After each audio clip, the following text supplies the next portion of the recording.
You move through the day with things kept inside. Words pause before they reach your mouth. Feelings slow before they reach your face. You notice them arrive, and you do not let them pass through. You hold them where they are. When something affects you, you feel it clearly. A reaction forms, a response takes shape. Then you stop it. You press it down. You tell yourself it can wait. You tell yourself now is not the moment. This happens quietly, almost gently. You are aware of the space inside where things gather. Thoughts, reactions, needs. They collect without spilling. You keep them organized enough to manage. You keep them contained enough to stay steady. From the outside, very little shows. In conversations, you choose carefully what leaves you. You shorten sentences. You soften edges. You leave parts out. You notice what you are not saying more than what you are. This feels normal. This feels like control. You sense tension in your body when you do this. Not sharp, not alarming, just present. A held breath, a tight chest, a stillness that asks you to stay composed. You remain there. You know how to. When something wants expression, you redirect it inward. You replay it instead of releasing it. You examine it. You adjust it. You make it smaller. You decide it does not need to be shared yet, or at all. You move through moments with this restraint already in place. It shapes how you listen. It shapes how you respond. It shapes how close you let things come before you pull back. You remain contained. You remain intact. There is a sense of order in this. Things do not get messy. Nothing spills unexpectedly. You keep the surface calm. You keep the room steady. What is inside stays inside. You do not experience this as hiding. You experience it as holding. You are not pushing things away. You are keeping them close. You are keeping them under control. This is the posture you begin from. Contained, quiet, alert, carrying more than you show.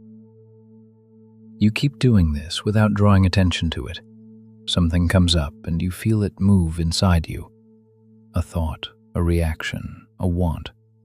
You notice it and you slow it down. You decide it can stay where it is. You do not let it out yet.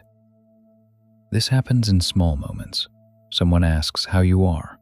You give the short answer. You choose the safe words. You keep the rest inside. It also happens in bigger moments, when something matters to you, when something hurts. You feel it clearly. You still hold it back. You become skilled at managing this. You know how to redirect a feeling. You know how to soften it. You know how to compress it so it fits quietly inside you. You tell yourself it is not the right time.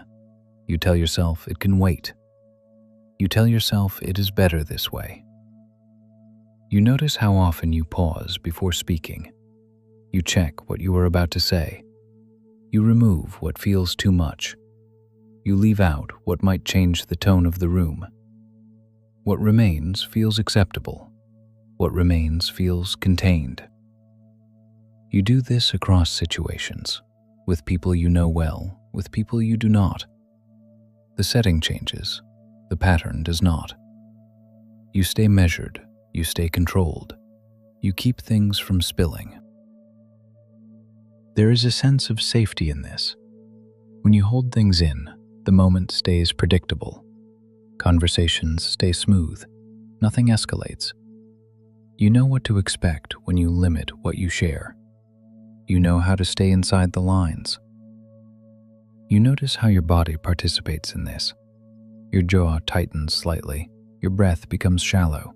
Your chest stays still. You remain composed. You remain present. You carry what is unspoken without showing it. Over time, this becomes familiar. You no longer question it. Holding things in feels like part of how you move. It feels responsible. It feels considerate.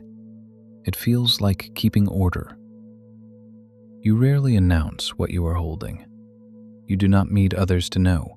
You keep track of it yourself. You remember what was not said. You remember what was set aside. You trust yourself to carry it. The world continues around you. Conversations end. Moments pass. You move on. Inside, the held things stay with you. Quiet, compressed, managed. You do not experience this as loss. You experience it as containment. You believe that if you keep things inside, they stay under control, and control feels safer than release. You stay with this holding even when it becomes uncomfortable. You feel things press against the inside of you, and you do not let them out. You keep them where they are. You tell yourself they are manageable. You tell yourself you can carry them a little longer. This happens even when what you are holding wants space. A thought repeats, a feeling lingers, a response waits. You notice the pressure increase. You adjust around it. You tighten slightly. You stay composed. You do not change your expression. You do not change your tone. You become very aware of what you allow to pass through you and what you stop. You filter constantly. You shorten what you say. You smooth what might sound sharp. You remove anything that could create tension. What remains feels acceptable. What remains feels safe to release. The rest stays inside. You carry this in your body. Your jaw stays set. Your chest stays contained. Your breathing remains shallow enough to keep things quiet. You do not think about this as effort. It is just how you stay steady. It is how you keep control over what might otherwise spill. There are moments when the pressure grows noticeable. You feel it when you are alone. You feel it when the room goes quiet. You feel it when there is space for something to be said. You notice the urge to speak. You also notice how quickly you stop yourself. You stay where you are. You do not experience this as suppression. You experience it as responsibility. You believe that if you let everything out, things could become messy, unpredictable, too much. Holding things in feels like a way to protect the moment, to protect the connection, to protect yourself. Over time, what you hold becomes familiar. You recognize the weight. You recognize the shape of it. You know how to make room for it alongside everything else you are carrying. It becomes part of your internal landscape, present, managed, rarely questioned. There is a cost to this that you rarely name. You feel full even when nothing has happened. You feel tired without being able to point to why. You move carefully through situations, aware of how much you are containing. You do not complain. You do not ask for relief. You stay quiet. Sometimes you sense that what you are holding could change something if it were released. A conversation might shift, a boundary might appear, a truth might land. You notice this possibility and you turn away from it. You decide it is not the right time. You decide it can wait. You keep choosing containment. You keep choosing restraint. You keep choosing to manage what is inside rather than let it shape the outside. This keeps things stable. It also keeps the pressure alive. You remain here with it, feeling, pausing, holding. You do not move toward release. You do not move toward resolution. You allow the tension to stay unresolved. You continue on with it inside you, quiet, composed, carrying what you do not say. You are still holding things in. It is not shifted or loosened with time. It sits with you as a constant presence. When something rises, you feel it clearly, and you still choose not to let it pass through. You pause. You contain it. You keep it close, as if proximity makes it safer. This posture feels settled now. It does not feel forced. It does not feel dramatic. It feels like the natural way you meet the world. You know how to keep your inner life from spilling outward. You know how to stay measured. You know how to remain composed even when there is more inside than anyone can see. There is a kind of order in this restraint. When you hold things in, situations stay predictable. Conversations remain smooth. You avoid sudden shifts. You keep the tone stable. This gives you a sense of control. It gives you a way to move through moments without drawing attention to what you are carrying.